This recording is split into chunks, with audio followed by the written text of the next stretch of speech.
சவுக்கு சங்கர் அவர்கள் இன்னைக்கு பாத்தீங்கன்னா சென்னை உயர்நீதிமன்ற தலைமை நீதிபதியை அணுகி திரு அருண் ஐபிஎஸ் அவர்களுக்கு எதிராக சிபிஐ விசாரணைக்கு உத்தரவிட வேண்டும் அப்படின்னு ஒரு ரிட் மனுவை தாக்கல் செய்திருக்காரு.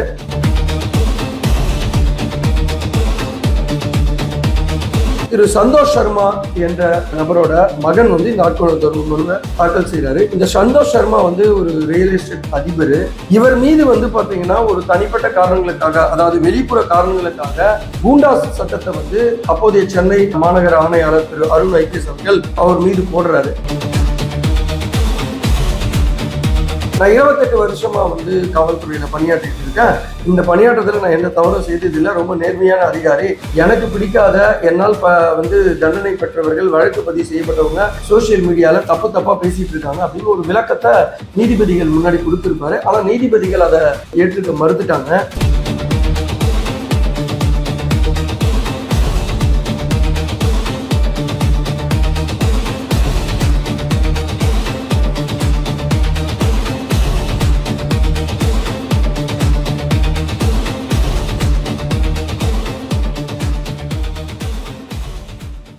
வணக்கம் HKS வாய்ஸ் மீடியா நேயர்களே. இன்றைய காணொலியில என்ன விஷயம் நம்ம பார்க்க போறோம் அப்படின்னா, சவுக்கு சங்கர் அவர்கள் இன்னைக்கு பாத்தீங்கன்னா சென்னை உயர்நீதிமன்ற தலைமை நீதிபதியை அணுகி திரு அருண் ஐபிஎஸ் அவர்களுக்கு எதிராக சிபிஐ விசாரணைக்கு உத்தரவிட வேண்டும் அப்படின்னு ஒரு ரிட் மனுவை தாக்கல் செய்திருக்காரு. ஸோ அதை விசாரணைக்கு எடுக்கணும் அப்படின்றது தான் சவுக்கு சங்கரோட வழக்கறிஞர் இன்னைக்கு முறையிட்டு இருக்காங்க.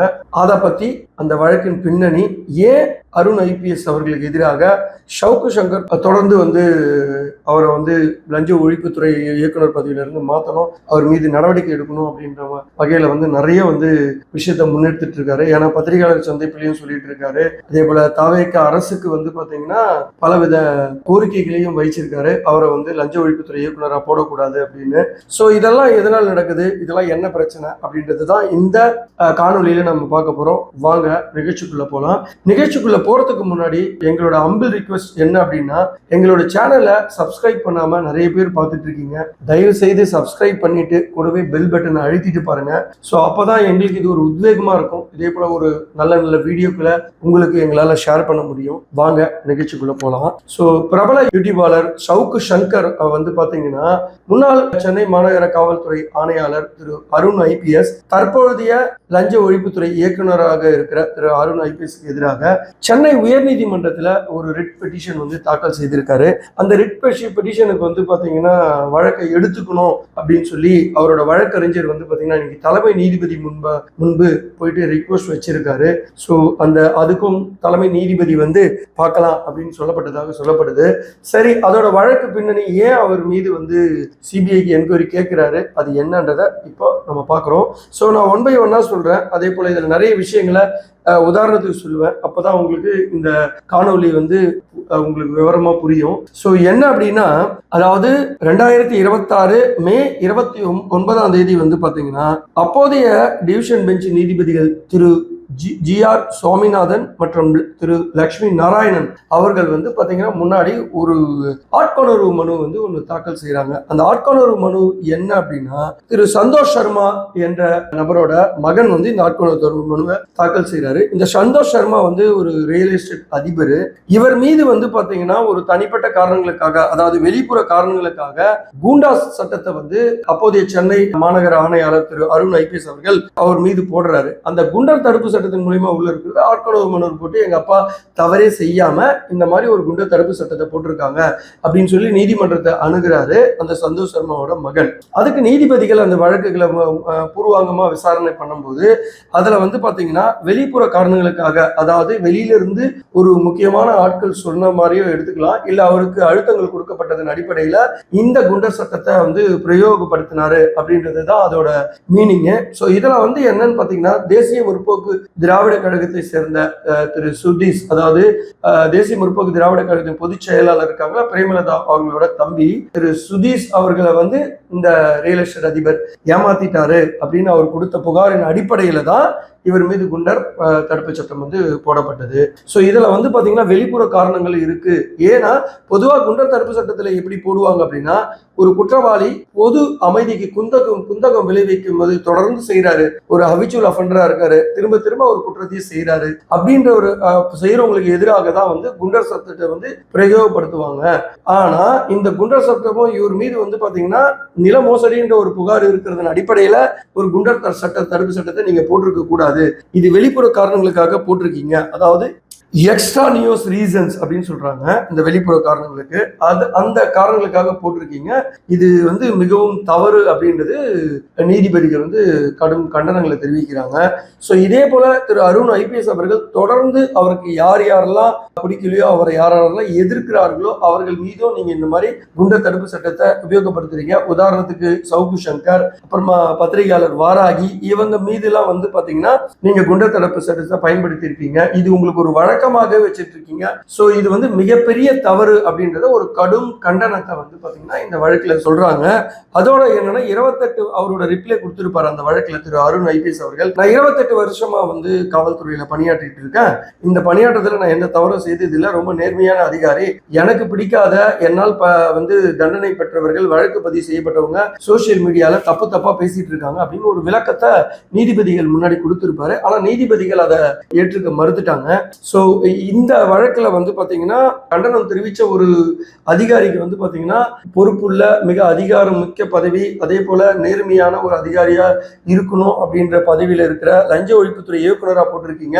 இது மிகப்பெரிய தவறு அப்படின்றத நிறைய சவுக்கு சங்கர் அவர்கள் பத்திரிகையாளர் சந்திப்பிலையும் சரி, தனிப்பட்ட முறையிலையும் அவரோட யூடியூப் சேனல்லையும் வந்து பாத்தீங்கன்னா இதை பத்தி நிறைய விவாதங்கள்லாம் பண்ணியிருப்பாரு.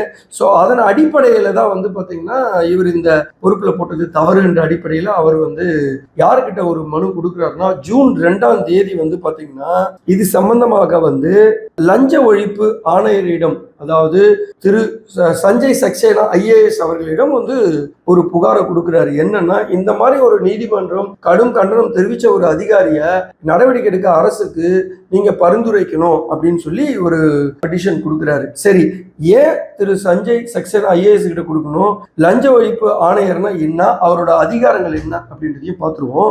ஸோ இந்த லஞ்ச ஒழிப்பு ஆணையர் அப்படின்றது என்னன்னா, இவருக்கு வந்து வானலாவே ஒரு அதிகாரம் இருக்கு. எப்படின்னா, உயர் பொறுப்புல இருக்கிற அரசு அதிகாரிகள் மீது ஒரு லஞ்ச ஒழிப்புத்துறை நடவடிக்கை எடுக்க முடியாது இல்லையா?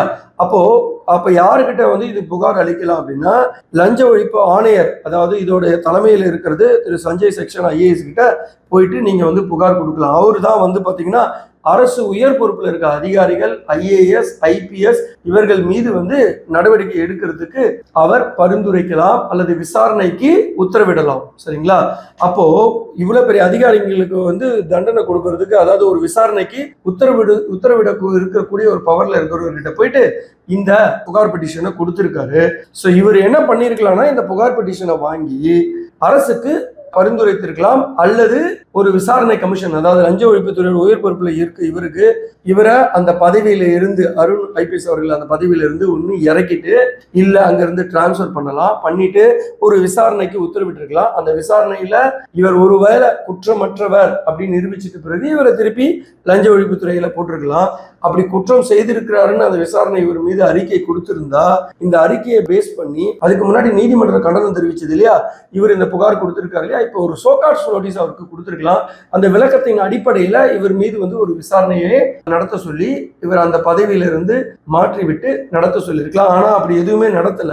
சரி, அப்படி ஒருவேளை விசாரணை நடத்திட்டு, ஒரு அமைப்பு விசாரணை நடத்திட்டு இவர் வந்து குற்றம் செய்தவர் அப்படின்னு நிரூபிச்சா இவர் என்ன பண்ணலாம்னா, இவர் வந்து இந்த அருண் ஐபிஎஸ் வந்து சஸ்பெண்ட் பண்ணலாம். அப்படி இல்லைன்னா ஹோம் டிபார்ட்மெண்ட்டுக்கு வந்து பரிந்துரைக்கலாம், டிபார்ட்மெண்ட் ஆக்ஷன் எடுக்க சொல்லி. அப்படி இல்லைன்னா மத்திய பணியாளர் அமைச்சகத்திற்கு டிபார்ட்மெண்ட் ஆக்ஷன் எடுக்க சொல்லியும் லெட்டர் எழுதலாம். ஸோ இந்த மாதிரி ஒரு அதிகாரமிக்க ஒரு பொறுப்பில் இருக்கிறாரு. ஸோ இது மாதிரி ஒரு நடவடிக்கை எடுத்திருக்கலாம். ஆனா இவர் நடவடிக்கை எடுக்காத பட்சத்துல தான் இப்போ வந்து பாத்தீங்கன்னா திரு சவுக்கு சங்கர் அவர்கள் வந்து உயர் நீதிமன்றத்தை அணுகி இதுக்கு வந்து ஒரு சிபிஐ விசாரணை கேட்டிருக்காரு. இந்த சிபிஐ சிபிஐ விசாரணை வந்து உயர்நீதிமன்றம் கொடுத்துருமா அப்படின்னு பொறுத்திருந்து தான் பார்க்கணும். அதுக்கு முன்னாடி இப்பதான் சமீபத்துல வந்து பாத்தீங்கன்னா இன்னொரு வழக்குல கூட திரு அருண் ஐபிஎஸ் அவர்கள் வந்து நீதிமன்றம் வந்து அவருக்கு ஒரு கண்டனம் தெரிவிச்சிருந்தது. என்ன அப்படின்னு வந்து பாத்தீங்கன்னா, திருமதி விமலா வந்து ஆய்வாளரா லஞ்ச ஒழிப்புத்துறையில இருக்காங்க. இவரை வந்து பாத்தீங்கன்னா லஞ்ச ஒழிப்புத்துறை இயக்குனர் திரு அருண் ஐபிஎஸ் அவர் வந்து சஸ்பெண்ட் பண்றாரு. என்னத்துக்காக காரணத்துக்காக சஸ்பெண்ட் பண்றாங்கன்னா, வருவாய்த்துறை அதிகாரி மேல ஒரு அனானிமஸ் பெட்டிஷன் வருது. அந்த பெட்டிஷனை வந்து விசாரிக்கிறதுக்காக இவர்கிட்ட கொடுத்துருக்காங்க. இவர் வந்து விமலா இன்ஸ்பெக்டர் வந்து என்ன பண்றாங்கன்னா, லஞ்சம் கேட்டதாக சொல்லி இந்த திரு அருண் ஐபிஎஸ் அவர்கள் வந்து சஸ்பெண்ட் உத்தரவை கொடுக்குறாரு. இவங்க அந்த சஸ்பெண்ட் உத்தரவை எடுத்துக்கிட்டு சென்னை உயர்நீதிமன்றத்துல ஒரு மனு தாக்கல் செய்யறாங்க.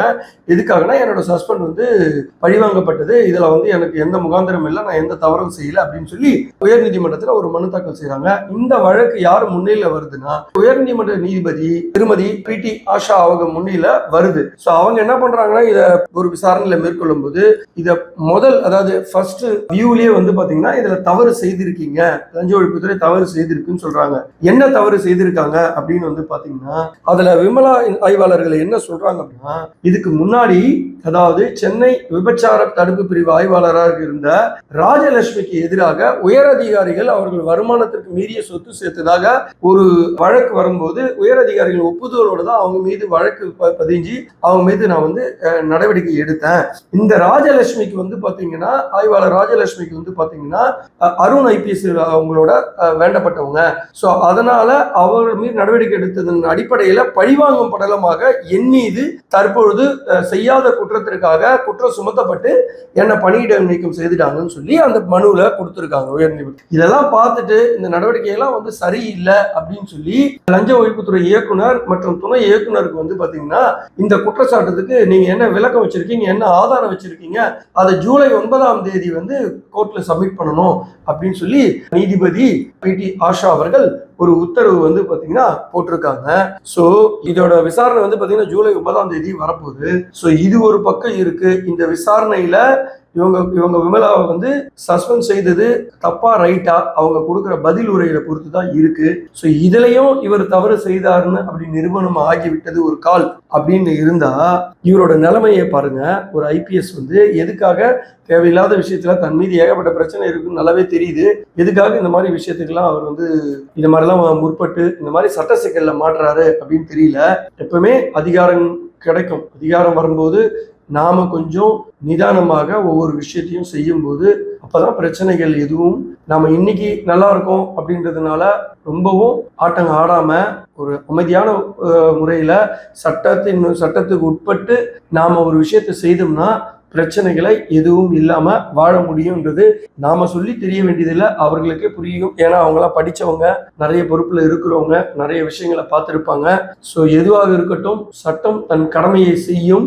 இன்னைக்கு தப்பிக்கலாம், நாளைக்கு தப்பிக்க முடியாது அப்படின்றது நிறைய வழக்கின் விசாரணையில நம்ம பார்த்திருக்கோம், முடிவுகளை பார்த்திருக்கோம். அதே போல இந்த வழக்குல உண்மையே அருண் ஐபிஎஸ் அவர்கள் குற்றமற்றவரா அப்படின்றத வரும் காலங்கள் பதில் சொல்லும் அப்படின்றத நம்ம பார்க்கலாம்.